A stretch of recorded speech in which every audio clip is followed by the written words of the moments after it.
Before the story begins, in a universe filled with endless stars, first contact is never simple. Some encounters are marked by wonder, others by fear. Here, we tell the stories that lie between those moments, where humanity is tested not by its strength, but by its choices. Stories of soldiers who carry impossible burdens, of alien worlds that mirror our own, and of a future where survival is never guaranteed, but compassion still matters. Tonight's story asks a single question. What happens when saving your enemy is the only way to save yourself? This is a tale of duty, of consequence, and of what it truly means to be human. Sit back, take a breath, and let the story begin. The alien warrior fell to his knees. His armor, once polished obsidian and gold, was cracked, scorched, and leaking a slow shimmer of blue blood onto the white sand of the valley. His breath came in ragged clicks, for eyes wide with terror, not for himself, but for what stood behind him. "No, please," he begged, raising all three of his hands in surrender. "Leave them in. You don't understand what you're doing."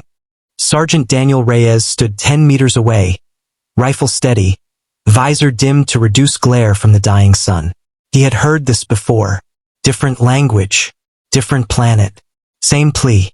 Behind the alien warrior loomed the structure, half organic, half machine, embedded deep into the valley floor like a buried god. Tendrils of living metal pulsed slowly, synchronized with a low, rhythmic hum that vibrated through Reyes' boots. The human soldier's orders were clear. Remove the cores. Shut it down. No exceptions. Reyes exhaled slowly. "I understand enough," he said quietly. "Step aside." The alien shook his head violently. "You can't. If you remove them, they will die. Billions of us. Our children. Our elders. Our world." Reyes tightened his grip on the rifle but did not fire. Instead, he lowered the weapon just slightly. "Then tell me," he said, voice firm but tired, "why this thing is pointed at my planet." 1 week earlier, Earth had not known peace for long. Humanity's first contact with extraterrestrial life had been hopeful trade, science, cautious diplomacy. But hope had cracked when long-range telescopes detected something else. A weapon, buried deep beneath the surface of a distant world called Keeler Prime. The structure had been dormant for centuries. Ancient, vast, and aimed directly at Earth. When it activated even briefly, Earth's oceans surged unnaturally. Satellites failed. Entire cities lost power for hours. Astronomers estimated that if the weapon fully charged, Earth's crust would fracture. Extinction. The Kelry claimed innocence. They called the structure the Sustainer, a planetary life engine, they said. It regulated climate, stabilized tectonic plates, and powered their civilization. Without it, Keeler Prime would collapse into chaos. Earth listened. Earth hesitated. Then the weapon charged again. That was when humanity sent soldiers, not diplomats. Sergeant Reyes was not a hero by reputation. He was 47 years old, graying at the temples, with bad knees and a left hand that still shook sometimes from an old orbital drop gone wrong. He was chosen because he followed orders, and because he asked the right questions after the mission was done. The briefing was blunt. "The Sustainer contains 6 quantum cores," the commander said. "Remove them. The structure shuts down permanently." "And the planet?" Reyes asked. A pause. "Environmental collapse within 3 to 5 decades. Reyes stared at the display. "That's a slow death sentence." "Yes, Sergeant." Silence filled the room.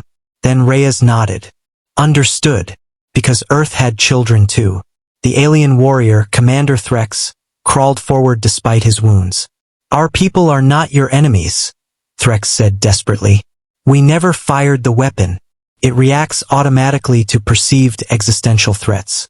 Your expansion, your ships, your energy signatures. Threat detection systems don't get pointed at population centers by accident," Reyes replied. He gestured toward the structure. "That thing locked onto Earth. It doesn't matter why." Threx's voice broke. "We built it before we understood mercy." That stopped Reyes. The wind whispered across the valley. carrying fine dust and the scent of ionized air. For a moment, Reyes saw not an enemy commander, but a father, a caretaker of a world. Why didn't you dismantle it yourselves? Reyes asked.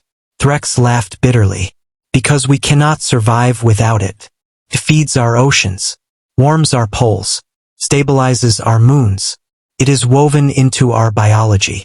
Reyes looked at the pulsing cores visible through the open breach. 6 brilliant lights, each containing enough energy to crack continents. A miracle, and a threat. Human command came through Reyes' earpiece. Sergeant, we're detecting another charge cycle. You have 6 minutes. Threx heard the tone shift. He knew. He rose unsteadily and spread his arms wide in front of the breach. Then kill me first, he said. Because I will not move. Reyes did not raise his rifle. Instead, he stepped closer.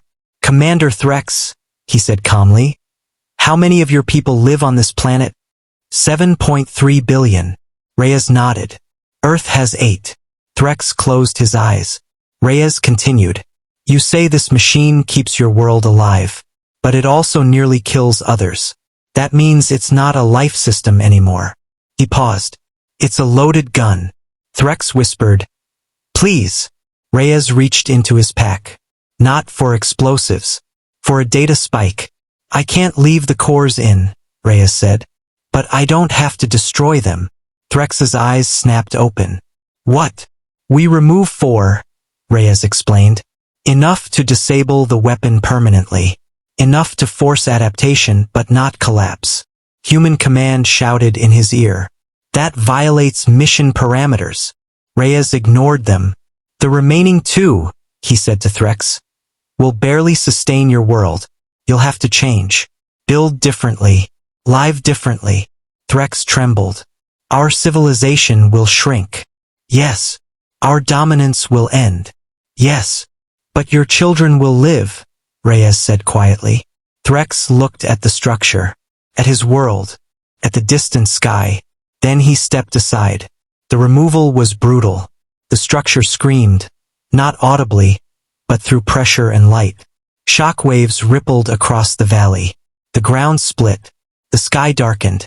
Reyes worked fast, methodical, every movement practiced. When the 4th core came free, the hum died. Silence fell. Across the stars, Earth stabilized. Tides calmed. Power grids recovered. Humanity survived. On Keeler Prime, the world shuddered but did not break. Threx collapsed to the ground, sobbing. Reyes knelt beside him. This won't be easy, Reyes said. But you'll get a chance. Threx looked up. Why would you do this? Your people would call this mercy weakness. Reyes smiled faintly. No, he said. They call it being human. Years later, Keeler Prime sent its first ambassador to Earth.